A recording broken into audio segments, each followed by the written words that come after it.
Salut tout le monde. Comment ça va? Bon, alors aujourd'hui c'est une petite vidéo sur la clématite. Alors c'est notre liane de France, hein. On a aussi notre liane. Lui, elle veut pas me croire quand je dis que c'est une liane, mais aussi c'est une liane. Et donc je vais vous montrer un petit peu ce que j'en fais.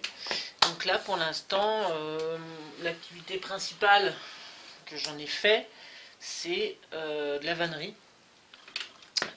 Voilà, donc là j'ai essayé de finir ce nichoir, ou ce petit abri à oiseaux avec de la clématite.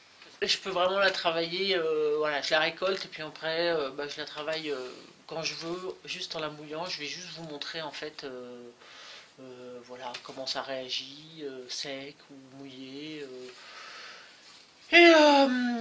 Donc sachant que la vannerie c'est pas le truc principal de mes activités, hein, il y a des gens meilleurs que moi à ce niveau-là, dont Olivier, mais je pense que je proposerai quelques petites bases sur les végétaux, sur quelques petits tressages simples, des petits bracelets de ficelle, des petits paniers simples même, hein, vraiment des petits trucs,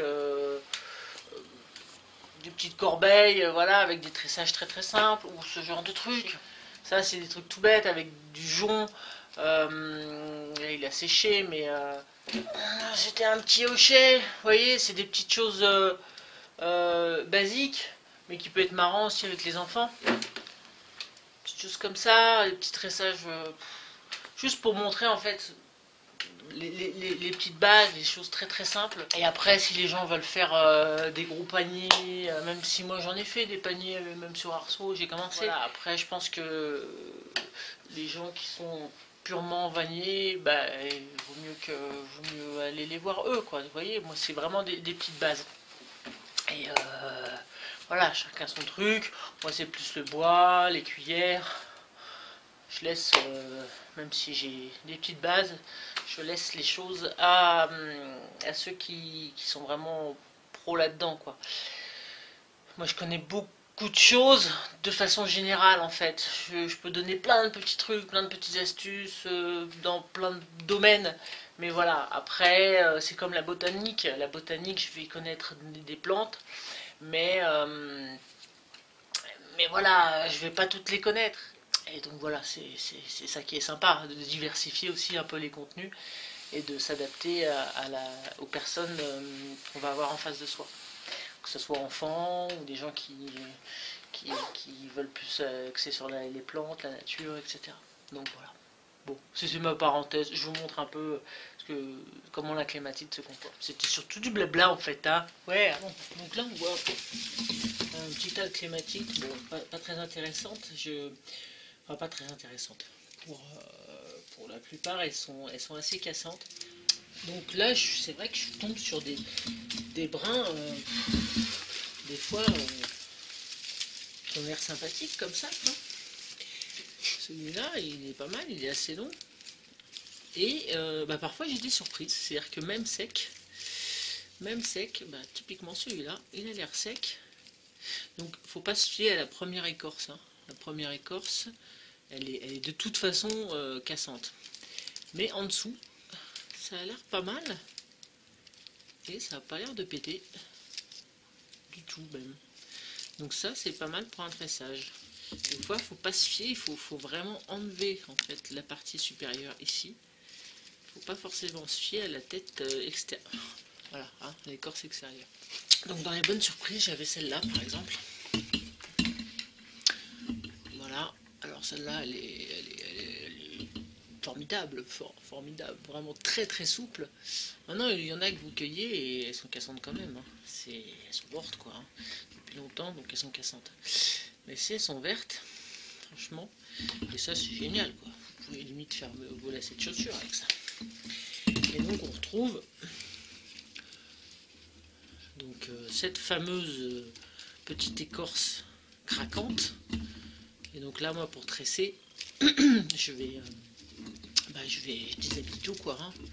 Je enlève son petit manteau. Et donc là j'ai commencé. Enfin, j'ai commencé avec la clématite parce que ça fait bien longtemps que j'ai commencé celui-là. Mais j'aimerais bien le finir pour éventuellement le mettre avant le mi-février. Là, ça approche d'ailleurs parce que les oiseaux font leur nichoir ouais, maintenant quoi. Donc là, à mon avis, ça va être déjà trop tard. Mais bon. Et donc là, j'ai fait quelques rangées de clématites qui n'ont pas la même couleur. D'ailleurs, c'est assez joli. Donc voilà. Et c'est surtout super costaud et joli. Donc je vais continuer avec celle que je vous ai montrée. Alors j'évite de le faire au couteau, on pourrait le faire au couteau, mais j'évite parce que souvent j'ai eu des mauvaises surprises de style je coupais le morceau quoi. Donc bon, je crois que celui-là il est cassant. Donc ici vous voyez il est cassant et ici il m'a l'air vert. Il est un peu plus vert ici, mais il est moins cassant. Je pense que après c'est mieux. Mais bon voilà, au couteau, c'est un petit poil dangereux. Alors là, qu'est-ce qu'on a entendu craquer? L'écorce ou la totalité? Alors, je crois que c'était que l'écorce. Des fois on se dit, oh ça craque, c'est foutu. Et en fait non. Et ouais, mais c'est vrai que là, l'écorce est bien attaché. Bon, ceci dit, si c'est bien attaché, c'est quand même bon signe aussi. C'est encore un peu vert. Bon, ben voilà, je vais m'amuser. Là, j'en ai quelques-unes à faire qui m'ont l'air pas mal. Et puis les autres, je les ferai bouillir. Ok, allez, salut. Bon, c'est un peu long, et puis j'ai pas vraiment d'ongles. Hein. Vous connaissez mes moches doigts, moches ongles. En fait, là, ce que je fais, c'est que j'ai pris un couteau assez émoussé, qui coupe pas trop. Parce que de toute façon, il fallait que je coupe un minimum les nœuds là. Et en fait, en gardant la clématite, donc en la tendant un peu, histoire que ça soit tendu le plus droit possible, et en y allant tout doucement. Le but c'est de soulever l'écorce et ensuite de passer le couteau en dessous. Voilà, mais ça va un petit peu plus vite quand même qu'à la main.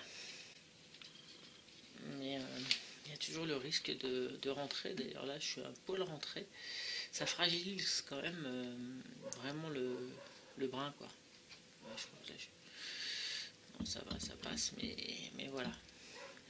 C'est vrai qu'au moins avec le doigt on n'a pas ce risque. La clématite, c'est ça aussi.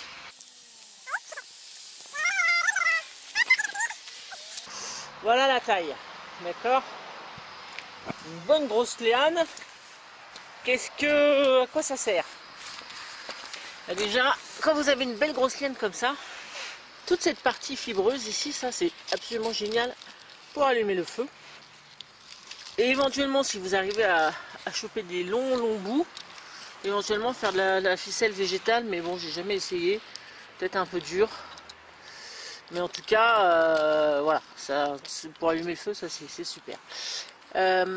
Après, pour tresser, de toute façon, il faut enlever cette écorce, d'accord, cette écorce. Et là, évidemment, c'est très dur. Voilà, elle était morte celle-là. On va faire un test. Mais ça casse comme un rien, évidemment. Ça casse comme un rien. Je sais pas trop ce que ça va donner. Sinon, j'ai ça. Donc là, j'en avais pas mal. Tout ça, c'est récolté en fait essentiellement dans mon jardin. J'en avais pas mal ici. J'en ai encore pas mal. Mais il y en a qui sont vraiment mortes. C'est tout cassant. Ça a l'air pas mal. Bon, je pense que j'en ai encore à ramasser ici. Et j'en ai pas mal qui sont mortes. De différentes tailles, mais sinon en forêt, hein, vous trouvez ça tranquille, hein, franchement. Et j'en ai plein devant chez moi là. Faut que j'aille faire un tour. J'en ai vraiment plein. Mais pour revenir à celle-là, donc je l'avais déjà mis en rouleau, bon, histoire surtout que ça tienne bien dans ce bac là.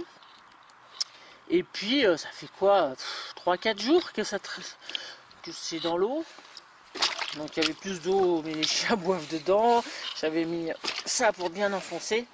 Donc théoriquement tout est mouillé. Donc là je vais en prendre quelques-uns et je vais vous montrer comment ça s'épluche.